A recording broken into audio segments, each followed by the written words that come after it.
దేవునికి స్తోత్రాలు. నుంచి పైకెత్తి సంతోషంగా ఉన్న వాళ్ళు బిగ్గరగా దేవునికి ఒకసారి స్తోత్రమా. హల్లెలూయా. మీ అందరికీ నా హృదయ వందనాలు. అందరూ బాగున్నారా? వందనాలు చెప్పుకోండి. పక్కన ఉంటే పరిశుద్ధ గ్రంథం నుండి ఒక వాక్యాన్ని చదువుకుందాం. ఈ ఛానల్ని పరలోకపు గవిని మీరు చూస్తున్న ప్రతి ఒక్కరు కూడా దేవుడు మిమ్మల్ని మీ కుటుంబాన్ని దేవుడు దీవించిన కాక మీరు ఈ పరలోకపు గవిని అని కొడితే వస్తుంది. యేసు పరలోకపు గవిని అని కొడితే ఈ ఛానల్ మీకు వస్తుంది. కాబట్టి ప్రతి ఒక్కరు కూడా వాక్యాన్ని బలపరచవలసిందిగా ప్రభునామం తెలియజేస్తున్నాను. అనేక మంది వాక్యాలు వినండి, బలపరచబడండి. మీ కొరకు మేము ప్రార్థన చేస్తున్నాం. కాబట్టి ప్రతి ఒక్కరు కూడా మీరు ఈ విషయాన్ని గమనించవలసిందిగా ప్రభునామం తెలియజేస్తున్నా. పరిశుద్ధ గ్రంథం నుండి ఒక వాక్యాన్ని మనం చదువుకుందాం. 1వ పేతురు రాసిన పత్రిక 2వ అధ్యాయము 21వ వచనం ఒక మాటను మనము చదువుకుందాం. త్వరగా మనము సమయాన్ని ముందుకి త్వరగా సాగిపోదాం. 1వ పేతురు రాసిన పత్రిక 2వ అధ్యాయము 21వ వచనం ఒక మాట చదువుకుందాం. క్రీస్తు కూడా మీ కొరకు బాధపడి మీరు తన అడుగు జాడలయందు నడుచుకున్నట్లు మీకు మాదిరి ఉంచిపోయెను. ఆయన పాపము చేయలేదు, ఆయన నోటను ఏ కపటమును కనపడలేదు. చాలు. ఇక్కడ మనం గమనించినట్లయితే అపోస్తలుడైన మన పేతురు తెలియజేస్తున్న మాట ఏంటంటే, క్రీస్తు మీ కొరకు కూడా బాధపడ్డాడు. మీరు తన అడుగు జాడలను నడుచుకున్నట్లు మీకు మాదిరి ఉంచిపోయెను. ఈ రెండు విషయాన్ని నేను తెలియజేస్తా ఈ ఉదయకాల సమయంలో. ఒకటి, ఏమి ప్రభు మనకు మాదిరి ఉంచాడో, ఆ మాదిరి ఏమి ఉంచాడో కొన్ని విషయాలు మనం తెలుసుకుందాం. రెండోది, మనం తన అడుగు జాడల్లో ఎవరు నడిచారో, ఎలాగ మనం అడుగు జాడల్లో మనం నడుచుకోవాలో, ఈ రెండు విషయాలు నేను గుప్తంగా జ్ఞాపకం చేస్తాను. చూడండి, పరిశుద్ధ గ్రంథం నుండి మనం గమనిస్తున్నట్లయితే 1వ పేతురు రాసిన పత్రిక 1వ అధ్యాయం 14వ వచనం ఏమంటదంటే, నేను పరిశుద్ధున్న ప్రకారముగా మీరును పరిశుద్ధులై ఉండుడని రాయబడి ఉన్నది అన్నాడు. అంటే చూడండి, మన ప్రభు మనకి ఏది మాదిరిగా ఉంచాడంటే, ఆయన ఎలాంటి వాడంట, ఆయన పరిశుద్ధుడు, ఆయన పాపము లేనివాడు, ఆయన పవిత్రుడు, పాపులో చేరక ప్రత్యేకించబడిన వాడు. ఆయన ఒక మాదిరిగా మనం ఉంచాడు. అంత మాత్రమే కాకుండా యోహాను సువార్త 8వ అధ్యాయం 46వ వచనం గమనిస్తున్నట్లయితే అక్కడ ప్రభు ఒక మాట అంటాడు. ఏమంటే, నా యందు పాపం ఉందని మీలో ఎవరైనా స్థాపించగలరా? నేను సత్యమే చెప్తున్నాను కానీ మీరు నన్ను నమ్మరు అని ఏమన్నాడు? శాస్త్రులు, పరిసయ్యులు, సద్దుకాయులు బహుజన సమూహములో ఉన్నప్పుడు ఆయన సవాలు విషయం చెప్తున్న వాటినంటే, నా యందు పాపం ఉందని మీలో ఎవరైనా స్థాపించగలరా? ఆయన పరిశుద్ధంగా జన్మించిన వాడు, కన్యక గర్భంలో ఆయన జన్మించిన వాడు, పాపం లేని వాడిగా జన్మించిన వాడు, ఆయన పరిశుద్ధుడు, ఆయన యథార్థంగా జన్మించిన వాడు. అందుకని ఏమేమి దేవుడు మనకి మాదిరించిపోయాడంటే, ఆయన పరిశుద్ధుడైన దేవుడు. మనము కూడా పరిశుద్ధులుగా ఉండాలని, మనము కూడా ఆయన వల్ల మనం జీవించాలని, ఆయనకి మాదిరిగా మనం బ్రతకాలని ఒక పరిశుద్ధుడిగా జన్మించిన వాడు, పాపము లేని వాడిగా జన్మించిన వాడు ఆయన. అంత మాత్రమే కాకుండా మనం గమనించినట్టే ఆయన మనకి ఇంకా ఏమి మాదిరి ఉంచిపోయారంటే, మనం గమనించినట్టే మార్కు సువార్త 1వ అధ్యాయం 35వ వచనం గమనించినట్టే అక్కడ ఇంకను పెందల కానీ లేచి ఆయన బయలుదేరి ఆయన ప్రార్థన చేయటకు ఒక కొండకి వెళ్ళినట్లుగా మనం చూస్తున్నాం. చూడండి ఒక మాట, మార్కు సువార్త 1వ అధ్యాయము 35వ వచనం మనం గమనించినట్లయితే ఆయన ఏ మాదిరి ఉంచారో చూద్దాం. చూడండి, ఆయన పెందల కానీ లేచి ఇంకనే చాలా చీకటిగా ఉండగానే బయలుదేరి అరణ్య ప్రదేశములకు వెళ్ళి అక్కడ ప్రార్థన చేయుచుండెను. చూసారా, ప్రభు ఉండి ఆయన గొప్పవాడు, సర్వోన్నతుడే దేవుడే ఉండి, ఆయన పరిశుద్ధుడు, అంత గొప్ప దేవుడే ఉండి ఆయన పెందలెక్కనే లేచి ఇంకనే చీకటిగా ఉండగానే బయలుదేరి అన్ని ప్రదేశంలోకి వెళ్ళి అక్కడ ప్రార్థన చేస్తున్నాడు. మనం కూడా నేర్చుకోవాలి, పెందలెక్కనే లేవాలి, పెందలెక్కనే లేచి ప్రార్థన చేయాలి, ప్రభుతో సహవాసం కలిగి ఉండాలి, ప్రభువుకి మనం ప్రార్థన చేసుకోవాలి. తండ్రికి మనం ప్రార్థన చేసుకోవాలి. మన అవసరాలు అక్కలన్నీ తీర్చేవాడు ఆయనే, మన పరిస్థితులన్నీ చక్కపరచగలిగిన వాడు ఆయనే. కాబట్టి మన ప్రార్థనలు విన్నపములన్నీ ఆయనకు తెలియజేసుకోవాలి. తెలియజేసినప్పుడు మన ప్రార్థనలు ఆలకించేవాడు ఆయనే, మనకు జవాబిచ్చేవాడు ఆయనే. కాబట్టి ఆయన మనకు ఒక మాదిరి మనకు నేర్పిస్తున్నాడు. పెందలకాయ లేచి ప్రార్థన చేయాలని ఒక మాదిరి మనకు నేర్పిస్తున్నాడు. మనము కూడా పెందలకాయ లేచి మనం ప్రభుకి ప్రాముఖ్యత మనం ఇచ్చేవాళ్ళం ఉండాలి. అన్ని పనులకు మనం చేసుకోకుండా వేకువ జాము లేచి మొదటిగా ప్రభుకి మనం ప్రాముఖ్యత మనం ఇవ్వాలి. ప్రార్థన చేసుకోవాలి. తండ్రితో సహవాసం కలిగి ఉండాలి. ప్రార్థన చేయకుండా ఎక్కడికి మనం బయటికి వెళ్ళకూడదు. ప్రభుతో మనం కలిసి మాట్లాడుకొని ప్రార్థన చేసుకున్నప్పుడు మనము అన్ని పనులు మనం చేసుకునే వారిగా ఉండాలి. అంత మాత్రమే కాకుండా మనం గమనించినట్లయితే లోకాసు సువార్త 22వ అధ్యాయము 39-40 గమనించినట్లయితే అక్కడ కూడా ఒక మాట ఉన్నది. అక్కడ కూడా ఒక మాట చదివినట్లయితే ఒక మాటను మనం చదువుకుందాం. లోకాసు సువార్త 22వ అధ్యాయం 39-40 కూడా మాట చదువుకుందాం. చూడండి, ఇక్కడ కూడా తర్వాత పెందలకాయ లేచి ఆ తర్వాత ఆయన బయలుదేరి తన వాడుకు చొప్పున ఒలీవల కొండకి వెళ్ళగా శిష్యులు ఆయన వెంట వెళ్ళిరి. ఆ చోటు చేరి ఆయన వారితో మీరు శోధనలో ప్రవేశించుకున్నట్లు ప్రార్థన చేయని చెప్పి వారి యొద్ద నుండి ఆ రాయి విసినంత దూరంగా వెళ్ళి మోకాళ్ళ నుండి తండ్రి ఈ గిన్నెను అతన్ని తొలగించమని నీ చిత్తమే చాలు. ఇక్కడ మనం గమనించినట్లయితే ఇక్కడ ప్రభువు యేసుక్రీస్తు వారు అలా ప్రార్థన చేస్తున్నాడు. ఏమని ప్రార్థన చేస్తున్నాడు? తండ్రి ఈ గిన్నెని అతను నుండి తొలగించమని నీ చిత్తమే శుద్ధించునుగా కానీ ప్రార్థన చేస్తున్నాడు. తర్వాత తన బయలుదేరి తన వాడుకు చెప్పున ఏంటంట వాడుకు చెప్పున కొన్ని మాటలు మనం మాట్లాడుతాం. అది ఎందుకు అట్లా మాట్లాడుతామంటే నాకు వాడిక అయిపోయింది అంటాం. అవునా? ఆ మాటలు మాట్లాడకుండా ఉండలేకపోతున్నా, నాకు వాడిక అయిపోయిందంటే నాకు ఏంటంటే వాడికంటే ఏంటి, నాకు అలవాటు అయిపోయింది అంటారు. అంటే వాడికంటే ఏంటి, అలవాటు అయిపోయింది. ఆయన పెందలకాయ లేకపోవటము, పెందలకాయ ప్రార్థన చేసుకుని బయలుదేరుతాం ప్రభుకి అది ఒక వాడికి చెప్పిన బయలుదేరి వాడికి చెప్పిన అయిపోయిందంటే అతడు ఒక అలవాటు చేసుకున్నాడు. ప్రభుని బట్టి మనం కూడా అలవాటు నేర్చుకునే వారిగా ఉండాలి. ఆయన ఏమన్నాడు? ఒలీవల కొండకి వెళ్ళి శిష్యులు వెంట పెట్టుకొని ఆ చోటికి వెళ్ళి వారినితో మీరు శోధనలో ప్రవేశించినట్లుగా మీరు ప్రార్థన చేయడి అని చెప్పాడు. రాయి విసిరేంత దూరముగా, అంటే ఒక బలమైన వ్యక్తి ఒక రాయి విసిరితే ఎంత దూరం వెళ్ళి పడిద్దో అంత దూరముగా వెళ్ళి శిష్యులు దగ్గర నుండి అంత దూరముగా వెళ్ళి మోకాళ్ళ నుండి ప్రార్థన చేస్తున్నాడు. ఒక బలమైన వ్యక్తి రాయి విసిరితే ఎంత దూరం వెళ్ళి పడిద్దో అంత దూరముగా వెళ్ళి ప్రార్థన చేస్తున్నాడు. అంత మాత్రమే కాకుండా మనం గమనించినట్లయితే ప్రభు మనకి ప్రార్థన చేసి ఒక మాదిరి ఉంచి, పాపము చేయకుండా ఆయన పరిశుద్ధంగా ఉన్న జీవితాన్ని ఒక మాదిరి ఉంచి ఉన్నాడు. అలా ప్రార్థన చేసే మాదిరి, పరిశుద్ధంగా జీవించిన మాదిరి మనకు ఉంచి ఉన్నాడు. అంత మాత్రమే కాకుండా అడుగు జాడల్లో మనం తెలుసుకున్నాం. అడుగు జాడలో మనం ఏమి అడుగు జాడల్లో మనం నడుచుకోవాలో కొన్ని విషయాలు మనం తెలుస్తుంటే చూడండి. ఇస్కరియోతు యోధా కూడా ప్రభుతోనే ఉంటూ, ప్రభుతోనే సహవాసం చేస్తూ, ప్రభుతోనే తింటూ, ప్రభుతోనే కలిసి ఉంటున్న ఇస్కరియోతు యోధా ప్రభుని 30 వెండి నాణేలు కమ్మివేశాడు, నమ్మక ద్రోహం చేశాడు.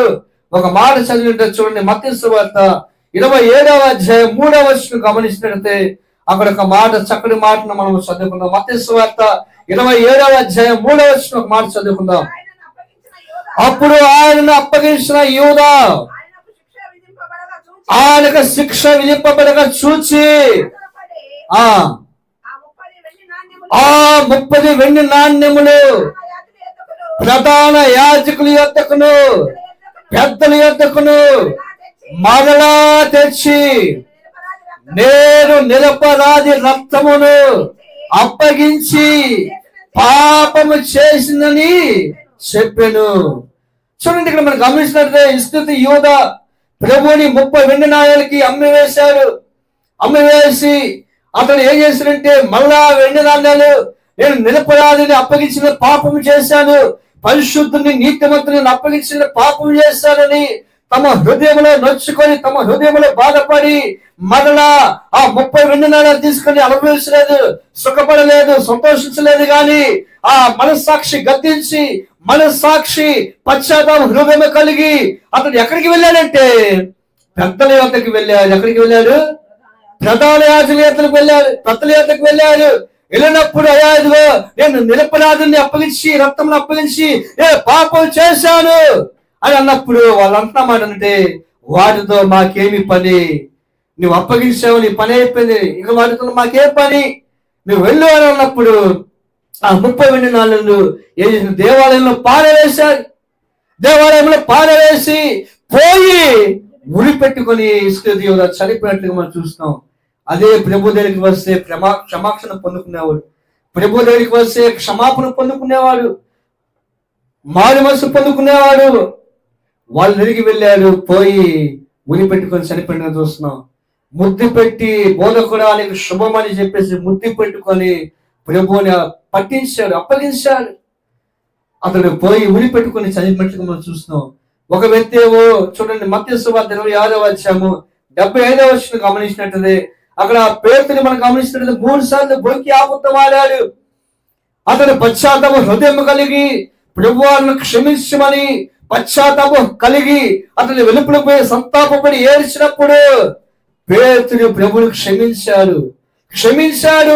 ఒక వ్యక్తి ఏవో అడుగు జాడలు విడిచి ఆ పోయి ఉరిపెట్టుకొని చనిపోయాడు. ఒక వ్యక్తి ఏవో అబద్ధవాడి ఒప్పుకున్నాడు, విడిచిపెట్టినప్పుడు పేతురు బహుబలంగా వాడబడినట్లుగా చూస్తూ ఉన్నాము. చూడండి మాట, మత్తయి సువార్త 26వ అధ్యాయం 75వ వచనం చదువుకున్నాం.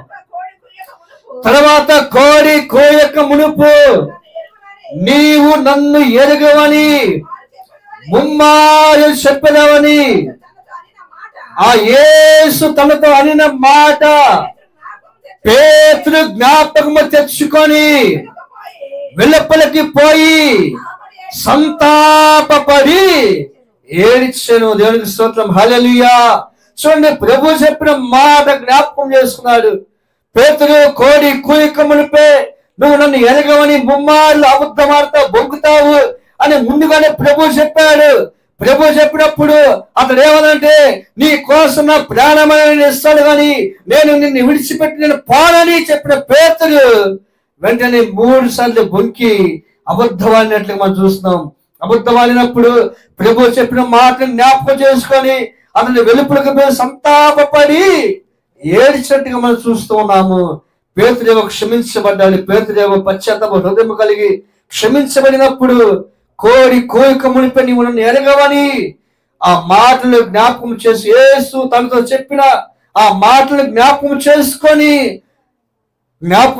వెలుపలికి పోయి సంతాపపడి ఏడ్చినప్పుడు యేసు ప్రభు ఆయన పేతురుని క్షమించినట్టుగా మనం చూస్తున్నాం. అంత మాత్రమే కాకుండా అపోస్తలుల కార్యాలు 1వ అధ్యాయం 25వ వచనం గమనిస్తే ఇస్కరియోతు యూదా తన చోటికి పోవుటకు తప్పిపోయాడు. తమ చోటికి పోవుటకు ఇస్కరియోతు యూదా తప్పిపోయాడు. పరిచర్య తప్పిపోయాడు, నమ్మకత్వంలో తప్పిపోయాడు. దేవుని పరిచర్య చేసే విషయంలో, దేవుని సేవ చేసే విషయంలో ఇస్కియా తప్పిపోయి తప్పటడుగులు వేసి దారి తప్పి తొలగిపోయినట్టుగా మనం చూస్తూ ఉన్నాము.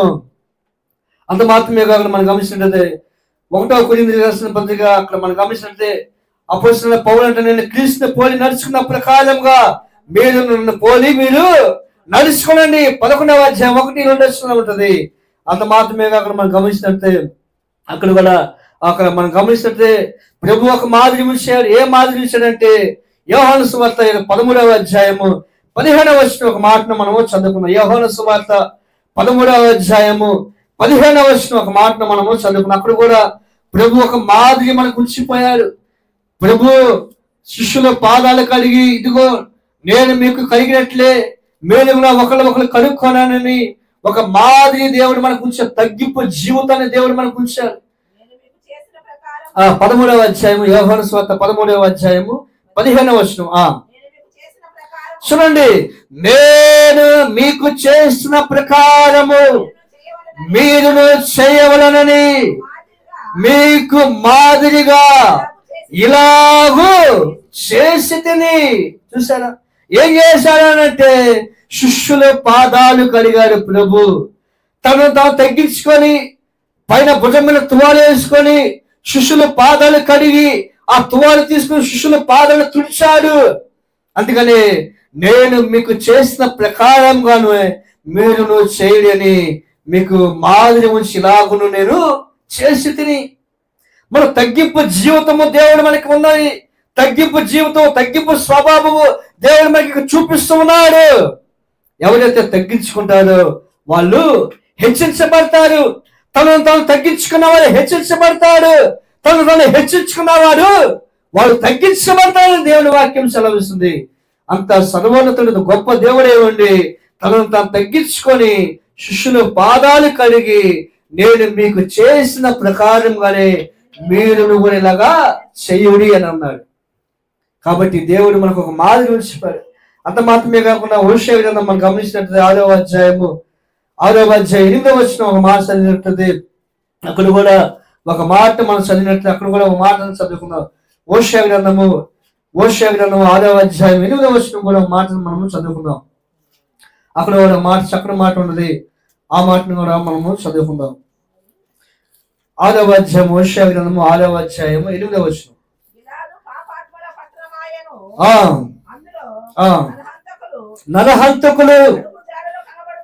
నరహంతులు అడుగు జాలలు కనపడుచున్నవి. బందిపోటు దొంగలు పొంచి ఉన్నట్లు యాజకులు పొంచి ఉండి నరహత్య చేసేదారు. ఏం కనపడుతున్నాయంట? అడుగు జాలలు కనపడుతున్నాయంట. అన్యాయంగా పొడిచేవాళ్ళు, అన్యాయంగా తిట్టేవాళ్ళు, అన్యాయంగా కోపగించుకునేవాళ్ళు, నరహత్య చేసేవాళ్ళు, దొంగిలించేవాళ్ళు, అన్యాయంగా కొట్టేవాళ్ళు తమ అడుగు జాలలు దేవుడికి కనపడుతున్నవి. ఏబేలును చంపినప్పుడు అప్పుడు కయ్యోను ఎవరిని చంపుతాడు? కయ్యోను తన తమ్ముని చంపినప్పుడు ఆ రక్తము మొదలుపెడతా ఉంటది. ఇదిగో నీ తమ్ముడైనా ఏబేలు ఎక్కడ ఉన్నాడు అని కయ్యోను అడిగినప్పుడు నా తమ్ముడికి నేనేమన్నా కావలి వాడినా అని ప్రభుతో సమాధానం చెప్తున్నాడు. గర్వించి సమాధానం చెప్తున్నాడు. నా తమ్ముడు ఎక్కడికి పోయా నాకేం తెలుసు అని అనకుండా ఇదిగో వారికి నేను కావలి వాడినా అని అన్నప్పుడు నీవు చేసిన పని ఏంటి? నీ తమ్ముని రక్తము నాకు మొదలుపరుస్తున్నది, నేల నుండి నాకు మొదలుపరుస్తున్నది. నువ్వు చేసిన పని ఏంటి? ప్రభు చూస్తూ ఉన్నాడు. ఎవరు ఏది చేసినా సరే ప్రభు చూస్తున్నాడు.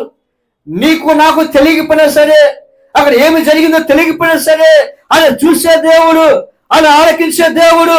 ఆయన చూసి ప్రతి వారికి వారి క్రియలు చెప్పిన వారికి ప్రతిఫలము ఇస్తాడు. దేవుడు చూసే దేవుడు. ఆ సందర్భంలో ఏది జరిగిందో మనకు తెలియదు. ఎవరు చూడకపోయినా సరే దేవుడు నన్ను చూస్తూ గమనిస్తూ ఉన్నాడు. నువ్వు మంచి పని చేసినా, చెడ్డ పని చేసినా, ఏ పని చేసినా సరే నీవు ఆయన చూసే దేవుడు. ఆ తమ్ముడు రక్తమును నేలను మొదలుపెడుతూ ఉన్నప్పుడు ప్రభు తట్టుకోలేకపోయాడు. అప్పుడు అతన్ని అడిగి గద్దించినట్టుగా మనం చూస్తున్నాము. అతడు తప్పిపోయాడు. అంత మాత్రమే కాకుండా మనం గమనించినట్లయితే అదే ఇర్మీయా గ్రంథం 23వ అధ్యాయం 10వ వచనం కూడా మనం గమనించిన అక్కడ కూడా ఒక మాట చక్కని మాట ఉంది, చదువుకుందాం. ఇర్మీయా గ్రంథం 23వ అధ్యాయం 10వ వచనం కూడా ఒక మాట చదువుకుందాం. అక్కడ కూడా ఒక చక్కని మాట ఉంటుంది. ఆ మాటను కూడా మనము చదువుకుందాం. ఇర్మీయా గ్రంథము 23వ అధ్యాయము 10వ వచనం కూడా ఒక మాటను మనము చదువుకుందాం. చూడండి, దేశము వ్యభిచారములతో నిండి ఉన్నది, జనులు నడవడి చెడ్డదాయను,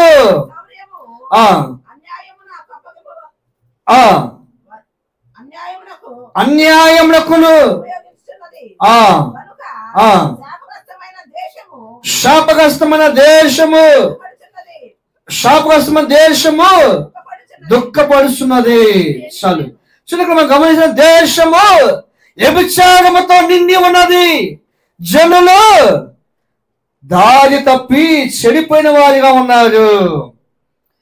దేవుడేమో తన అడుగు జాడల్లో మీరు నడవండి, నేను నీకు ఏ మాదిరి ఉంచిపోయానో మీరు తన అడుగు జాడల్లో మీరు నడవాలని, నేను పరిశుద్ధంగా జీవించాను, పాపం లేని వారిగా జీవించాను, అందరినీ ఒకలాగా నేను ప్రేమించాను, ఇదిగో అనేక మందికి సూర్యుని ఉదయింపజేస్తున్నాను, మంచి వారి మీద చెడ్డవారి మీదను నేను సూర్యుని ఉదయింపజేస్తున్నాను, వర్షమును కురిపించుస్తున్నానని దేవుడు ప్రేమ కలిగిన వాడే ఉండి అనేక మందిని ఒకే మాదిరిగా చూస్తున్న దేవుడు. అది ఇప్పుడు ఏమైపోయిందంటే దేశము వ్యభిచారముతో నిండి ఉన్నవి, జనులు నడవడి చెడిపోయి చెడుదాయను. ఎంత భయంకరమైన పరిస్థితి చూడండి. దేశం వ్యభిచారంతో నిండిపోయి ఉన్నది. పాపం చేస్తూ వ్యభిచారం చేస్తూ ఇదిగో పాపానికి బానిసలైపోతూ వ్యభిచారాలకి బానిసలైపోతూ పాపం చేయవాడు పాపమునకు దాసులైన వాక్యం సెలవిస్తుంది. వాళ్ళ నడక తప్పిపోయి ఉన్నది, వాళ్ళ అడుగు జాడలు దేవుడి అంతా తప్పిపోయి ఉన్నవి. అందుకనే తమ అడుగు జాడలు ఏమైపోయినట్టు వ్యభిచారంతో నిండిపోయి ఉన్నది. వాళ్ళు చెడిపోయిన వారిగా ఉన్నారు, చెడిపోయిన వారిగా తన అడుగు జాడలు చెడిపోయినగా ఉన్నవి. కాబట్టి ప్రియమంది మనం ఆయన అడుగు జాడలు మనం నడవాలని మనకు మాదిరి ఇచ్చిపోయారు. అపోస్తలుడైన పౌలు ఎలాగ నడుచుకున్నాడు, మనం కూడా అలా నడుచుకోవాలి. అంత మాత్రమే కాకుండా యోబు గ్రంథం 23వ అధ్యాయము 11వ వచనం కూడా మనం గమనించినాడు. అక్కడ కూడా యోబు భక్తుడు ఒక మాట అన్నాడు. యోబు భక్తుడు ఒక చక్కటి మాట అంటున్నాడు. ఏమంటున్నాడంటే ఆ మాట చక్కటి మాట రాయబడి ఉంది. ఆ మాట కూడా మనం చదువుకున్నాం. యోబు గ్రంథము 23వ అధ్యాయము 11వ వచనం ఒక మాటను మనము చదువుకుందాం. నా పాదములు ఆయన అడుగు జాడలు, నా పాదములు ఆ అడుగు జాడలు విడవక నడుచుచున్నవి, నేను ఇటు అటు తొలగక ఆయన మార్గము అనుసరించున్నవి. చూసారా, యోబు భక్తుడు అంటున్న మాట అంటే నా పాదములు ఆయన అడుగు జాడలు విడవక నడుస్తున్నాను, ఆయన అనుసరించి నడుస్తున్నాడు. ఆయన ఏ మాదిరిగా నడుచుకున్నాడు, ఏ పరిశుద్ధిగా జీవించాడు, పాపం లేని వాడిగా జీవించాడు. ఆయన అడుగు జాడల్లో నేను నడుచుకుంటూ ఉన్నాను. ఇటు తొలగకుండా నేను విడిచిపెట్టకుండా నేను నడుచుకుంటున్నాను. యోబు భక్తుడు మనకు తెలియజేస్తున్నాం. మన పాదములు ఎట్టిపోతుంది, మన పాదములు అడుగు జాడలు ఎట్టిపోతున్నవి. నువ్వు ఎలాగ నడుచుకున్నావు? వ్యభిచారంతో నడుచుకున్నావా? నరహత్య చేస్తున్నావా? దొంగిలిస్తున్నావా? నీ అడుగు జాడలు ఎక్కడికి ప్రయాణమై పోతున్నావి? మన అడుగు జాడలు ఎక్కడికి పోతున్నాయి మనం తెలుసుకోవాలి. నీ అడుగు జాడలు పవిత్రమైన అడుగు జాడలు నడుస్తున్నావా? పరిశుద్ధంగా జీవిస్తున్నావా? పాపము లేని వాడిగా జీవిస్తున్నావా? నీ అడుగు జాడలు ఏమి చేయటకు నువ్వు ప్రయత్నం చేస్తున్నావు? ఏమి చేయటకు నీ కాళ్ళు ఉపయోగిస్తావు, నీ చేతులు ఉపయోగిస్తావు. నీవు దేని కొరకు నీ కాళ్ళు చేతులు ఏమి హత్య చేయడానికి, నరహత్య చేయడానికి దేనికి నువ్వు ఉపయోగిస్తున్నావు? దేవుడు పరిశుద్ధంగా జీవించిన వాడు పరిశుద్ధమైన జీవితము దేవుడు మనకి ఇచ్చాడు. ఇతరులకి మనం ప్రేమించాలి, ఇతరులకి మనం మాదిరికంగా మనం జీవించాలి. నేను మిమ్మల్ని ప్రేమించిన ప్రకారంగా మీరు ఒకరు ప్రేమించుకోవాలి అనే వాక్యం మనం తెలియజేస్తున్న మాట. అందుకని మన అడుగు జాలను ఆయన విడవకుండా మనము ఆయన అడుగు జాలను మనం నడిస్తే కనుక ఇతరులు మనం క్షమించాము, ఇతరులకి మనం ప్రేమించే విధంగా మనం ఉంటాము. అంత మాత్రమే కాకుండా మనం గమనించినట్టే అదే మనం గమనించిన ఫిలిప్పీయులకు రాసిన పత్రిక 3వ అధ్యాయం 17వ వచనం కూడా ఒక మాట మనము చదువుకున్నాం. అక్కడ కూడా ఒక చక్కటి మాట ఉంది. ఆ మాటను కూడా మనము చదువుకున్నాం. ఫిలిప్పీయులకు రాసిన పత్రిక 3వ అధ్యాయము 16వ వచనం కూడా 3వ అధ్యాయం ఫిలిప్పీయులకు రాసిన పత్రిక 17వ వచనం మాట చదువుకున్నాం. సహోదరులారా మీరు నన్ను పోలి నడుచుకొనండి, నేను నీకు మాదిరి ఉన్న ప్రకారముగా ఏంటంట నడుచుకొనుడి. దేవునికి స్తోత్రం, హల్లెలూయా. ఏంటంటే ఇక్కడ ఏం చెప్తున్నాడు? సహోదరులారా మీరు నన్ను పోలి మీరు నడుచుకునండి, నేను మీకు మాదిరి అయి ఉన్నాను. దేవుడు మాదిరి అయి ఉన్నాడు. దేవుని పోలి మనం నడుచుకున్నప్పుడు మనం ఎలాగా ఉన్నాము, ఎలాగ జీవిస్తామో దేవుడికి మాదిరిగా మనం జీవించాలి. ఆయన మనకు ఒక మాదిరిగా జీవించాడు. ఆయన ఒక మాదిరిగా మనం తీసుకోవాలి. అపోస్తలుడైన పౌలు అనే మాదిరిగా తీసుకున్నాడు. నేను క్రీస్తు పోలి నడుచుకున్న ప్రకారం మీరు నన్ను పోలిని మీరు నడుచుకున్నాను అన్నాడు. సహోదరులాగా ప్రభు ఎలాగ నడుచుకున్నాడో ఆయన మాదిరిగా మీరు తీసుకోవాలి. ఒక వ్యక్తిని మనం మాదిరిగా మనం తీసుకోలేదు, మనుషుల మాదిరిగా తీసుకోవడం కాదు, కానీ దేవుణ్ణి మనం ఒక మాదిరిగా తీసుకుంటే కనుక ఆయన అడుగు జాడలు తప్పిపోకుండా మనం నడిచేవారిగా మనము ఉంటాం. అంత మాత్రమే కాకుండా మనం గమనించినట్టే తిమోతికి రాసిన పత్రిక 1వ తిమోతికి రాసిన పత్రిక 1వ అధ్యాయం 16వ వచనం కూడా మాట మనం చదువుకున్నాం. త్వరగా ఒక 5 నిమిషాలు ముగిస్తాను. తిమోతికి రాసిన 1వ తిమోతికి రాసిన పత్రిక 1వ అధ్యాయం 16వ వచనం కూడా ఒక మాట చదువుకుందాం. ఆయనను నిత్య జీవము నిమిత్తము మనల్ని విశ్వసింపబోవారికి నేను మాదిరిగా ఉండులాగున యేసుక్రీస్తు సంపూర్ణమైన దీర్ఘ శాంతమును మన ప్రధాన పాపి అయిన నా యందు కనపరిచినట్లు నేను కనికరింపబడితిని. దేవునికి స్తోత్రం, హల్లెలూయా. అని ఏది మనకి మాదిరి చూసాడంటే ఆయన దీర్ఘశాంతము కలిగిన వారు. ఏంటి ఎలాంటి వారు అంటే మన ప్రభు దీర్ఘశాంతమును కలిగిన వారు, ఆయన ప్రశాంతమైన జీవితం కలిగిన వారు, దీర్ఘశాంతము నెమ్మది కలిగిన వారు. కొట్టేవారికి ఆయన ఈపును అప్పగించారు, ఎన్నికలు పెరిగే వారికి చంపలు అప్పగించారు, కొడాలతో కొట్టేవారికి ఈపును అప్పగించారు, మొక్కం మీద ముమ్మి వేసేవారికి ఆయన మొక్కమును దాచుకోలేదు, అవమానపరిచే వారికి నిన్న అవమానపరిచే వారికి మొక్కమును దాచుకోలేదు. దీర్ఘశాంతము కలిగి ఉన్నారు. అంత దీర్ఘశాంతం కలిగి ఉన్న దేవుడు ఆయన ప్రేమమయుడై ఉన్నారు. ఎంతమంది క్రైస్తవులు అంటే చాలా మందికి సులకన, వాళ్ళు ఏమి చేయలేరు సులకన. చాలా మంది చేతులు మనం కట్టివేస్తారు. చాలా మంది ఒక వ్యక్తి అన్నారు, క్రైస్తవులు మీరు కదిలికాండి, వాళ్ళు నిద్రిస్తున్న సింహం లాంటి వాళ్ళు అన్నారు. ఏంటి? క్రైస్తవులు నిద్రపోయే సింహాలు. వాళ్ళు ప్రేమ చూపేవాళ్ళు కానీ ఎవరికి హాని చేసేవాళ్ళు కాదు, ఎవరు నష్టపరిచే వాళ్ళు కాదు. వాళ్ళు కష్టపడి జీవించే వాళ్ళే కానీ ఇతరులు ప్రేమించే వాళ్ళు కానీ వాళ్ళు నష్టం చేసినట్టుగా ఎక్కడ వాళ్ళు కాపాడారు. చాలా మంది మూలికలాగా వాళ్ళు, చాలా మంది కొట్టే వాళ్ళు ఉంటారు, తిట్టే వాళ్ళు ఉంటారు, నరహత్య చేసే వాళ్ళు ఉంటారు. వాళ్ళు మూర్ఖంగా జీవించే వాళ్ళు, కఠినమైన హృదయం కలిగిన వాళ్ళు లోకంలో చాలా మంది ఉంటారు. మంచి వాళ్ళని ఎక్కువ రోజులు, చాలా రోజులు మంచి వాళ్ళు ఎవరు భూమి మీద ఉండరు. చెడ్డ వాళ్ళే భూమి మీద ఎక్కువ జీవిస్తూ ఉంటారు. ఎందుకంటే వాళ్ళు బాగుపడాలి, వాళ్ళు ఇంకా మారు మనసు పొందాలని అలాంటి వాళ్ళు ఇంకా ఎక్కువ రోజులు ఉంచుతారు. ఎందుకు? వాళ్ళు దేవుడు దీర్ఘశాంతం తెలుసుకుంటారని, దేవుడు దయా సంకల్పం తెలుసుకుంటారని. మూర్ఖులకి వాళ్ళు మారాలి, కఠినమైన హృదయాలు మారాలని చంట వాళ్ళని ఎక్కువ భూమి మీద దేవుడు ఉంచుతాడు. ఎందుకంటే వాళ్ళు మారాలని, వాళ్ళని చట్ట వాళ్ళని దేవుడు ఎక్కువ రోజులు భూమి మీద ఉంచుతారు. మంచి వాళ్ళని దేవుడు త్వరగా తీసుకుని వెళ్ళిపోతాడు. నీతిమంతులతో కొనిపోవుట దేవుడు అర్హత అయి ఉన్నది. నీతిమంతులైనా తీసుకుని వెళ్ళిపోతాడు. భూమి మీద ఉంచడం నీతిమంతులు ప్రభుత్వం కూడా ఉండాలని నీతిమంతులు తీసుకుని కొనిపోతా ఉంటాడు. అందుకని మనం ఏం చేయాలంటే ఆయన అడుగు చాలలో దీర్ఘశాంతం కలిగి ఉండాలి. దీర్ఘశాంతము దయాత్వము కలిగి ఉన్నప్పుడే దేవుడు నిన్ను నన్ను బట్టి సంతోషించేవాడిగా ఉంటాడు. అంత మాత్రమే కాకుండా చివరి వాక్యాలు చదివినట్లయితే చూడండి, 2వ దశలోనికి రాసిన పత్రిక 3వ అధ్యాయము 9వ వచనం మాట చదువుకొని అక్కడ మాట చదువుకున్నాం. 2వ దశలోనికి రాసిన పత్రిక 3వ అధ్యాయము 9వ వచనం కూడా ఒక మాటను మనము చదువుకుందాం.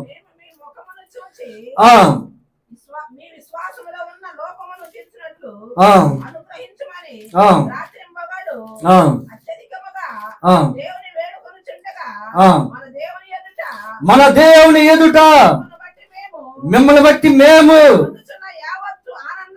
పొందుకున్న యావత్తు ఆనందము నిమిత్తము దేవునికి తగినట్లుగా కృతజ్ఞతాస్తుతులు ఎలాగ చెల్లింపగలము? మన తండ్రి అయిన దేవుడు, మన ప్రభు అయిన యేసుక్రీస్తు చాలు. చూడండి, మనం గమనించినట్లయితే ఇక్కడ మనం ఏంటంట, ఏం చేస్తానంట 17వ వచనం మాట, 17వ వచనం 3వ అధ్యాయం 17వ వచనం ఏమంటున్నాడు అక్కడ మాట?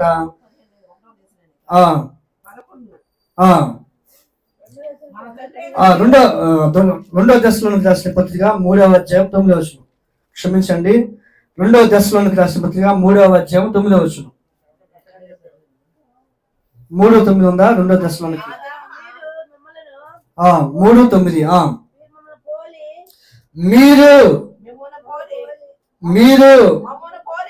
మీరు మమ్మల్ని పోలి నడుచుకోలేని వలనని మమ్మల్ని మేము మాదిరిగా కనపరుచుకున్నట్టుకై ఇలాగ చేసితిమి, గాని నాకు అధికారం ఏమీ లేదని చేయలేదు. చూడండి, మీరు మీరు మమ్మల్ని పోలి నడుచుకున్నట్లుగా మేము మీకు మాదిరిగా కనపరుస్తున్నాము. చాలేము గమనించి ప్రేమనందు ప్రియమంది, మనము దేవుడు ఒక మాదిరి మనకు ఉంచిపోయాడు, ఒక మాదిరి ఉంచిపోయాడు. ఏమి మాదిరి అంటే దేవుడు పరిశుద్ధి కనుక మనం కూడా పరిశుద్ధిగా మనం జీవించాలని ఒక మాదిరి ఉంచిపోయాడు. ఆయన పాపము లేని వాడుగా నీతిమంతుడిగా జీవించాడు. కన్యక గర్భంలో జన్మించిన వాడు, ఆయన పాపము లేని వాడుగా జన్మించిన వాడు. అందుకనే ఆయన పరిశుద్ధుడు నీతిమంతుడిగా ఉన్నాడు. కాబట్టి మనం కూడా పరిశుద్ధంగా జన్మించేవాడిగా మనం ఉండాలి. ఆయన ప్రార్థనా పరుడుగా ఒక మాదిరిగా మనం ఉంచిపోయాడు. ప్రార్థన మాదిరిగా మనం తీసుకోవాలి. మన అడుగు జాడలు ఏమి మనకు ఉంచిపోయాడంటే ఆయన శిష్యుల పాదాలు తనకు తగ్గించుకొని శిష్యుల పాదాలు కడిగాడు. అంత మాత్రమే ఏబు తన నీ అడుగు జాడని విడువకుని నడుస్తున్నానని ఏబు భక్తులు మనకు తెలియజేసింది. కాబట్టి అట్టి భాగ్యము దేవుడు నీకు నాకు దయచేయలేవునా ఇటు వాక్యాన్ని దేవుడు దీవించును కాక. ఆమెను ప్రార్థన చేస్తున్నాం. ఒక నిమిషం ప్రార్థన చేస్తున్నాం. దేవుడు మనకు ఒక మాదిరి విషయం తన అడుగు జాడల మీద నడవాలని దేవుడు మనకు ఉద్దేశమైనది. వ్యభిచారముతో నిండిపోయి ఉన్నది దేశము. అడుగు జాడలు చెడిపోయిన వారిగా చాలా మంది ఉన్నారు. దేవుడు మనకు ఒక మాదిరిగా ఉంచిపోయాడు. మీరు నన్ను పోలి మీరు నడుచుకున్నాను అన్నారు అపోస్తలుడైన పౌలు. నేను నిన్ను పోలి నడుచుకున్నట్లుగా క్రీస్తు పోలి నడుచుకున్న ప్రకారంగా మీరు నన్ను పోలి మీరు నడుచుకున్నానని అన్నాడు అపోస్తలుడైన పౌలు. మనం ఎలాగ నడుచుకుంటున్నాము? దేవుడికి మాదిరిగా మనం నడుచుకుంటున్నామా? మనం ఎలాగా మన మాదిరికంగా జీవిస్తున్నాము? వ్యభిచారముతో నిండిపోయి ఉన్న దేశం చూసినప్పుడు దేవుడు సంతాపన ఉన్నారు. అడుగు జాడలు తప్పిపోయిన వారిగా ఉన్నారు. దేవుడు మనకు అడుగు జాడలు మంచి పరిశుద్ధ మన అడుగు జాడలు నడవాలని ఆయన ఉద్దేశం సంకల్పమైనది. ఏబు భక్తుడు చెప్పినట్టుగా, ప్రభువా నేను నీ అడుగు జాడని తప్పిపోకుండా నడుచుకుంటున్నాను, నీ అడుగు జాడని నేను విడిచిపెట్టలేదు, నీకు ఎలాగైనా నడుచుకున్నావు అలాగనే నడుచుకుంటున్నాను. విశ్వాసంలో పరిశుద్ధులు ఆయా యథార్థంగా నీతితో భక్తితో ప్రభువా ప్రభువా నా ప్రాణం పోయేంత వరకు నేను అడుగు జాడలను తప్పిపోలేదు ప్రభువా అని ఏబు పలికినట్లుగా అలాగ నువ్వు పలకగలుగుతావా? ఏబు పలికాడు. ఏబు అడుగు జాడలు వీడిపోలేదు, అడుగు జాడలు తప్పిపోలేదు. అంత గొప్పవాడు మన దేవుడు. అడుగు జాడలు మనం నడవాలి. పేతురు పశ్చాత్తాప హృదయం కలిగినప్పుడు ఒప్పుకున్నప్పుడు పేతురు బహుగా వాడబడినట్లుగా మనం చూస్తున్నాము. మన జీవితాలు ఎలా ఉండే మనం పరిశోధించుకుందాం. ఈ ఉదయకాల సమయంలో దేవుడి వాక్యం మనతో మాట్లాడేట్టుగా మన జీవితాలు మనం పరిశోధించుకుందాం, ప్రార్థన చేస్తున్నాం.